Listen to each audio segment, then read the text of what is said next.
prière, cette façon de se rapprocher de Dieu, serait-ce un moment où on atteint ses limites?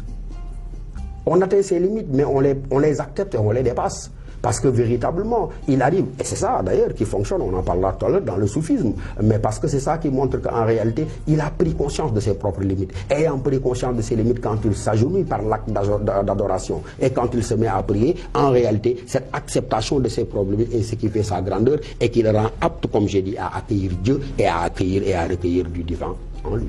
Mais cette prière, ce n'est pas celle-là que l'on montre à tous, mais c'est celle-là que l'on effectue seul.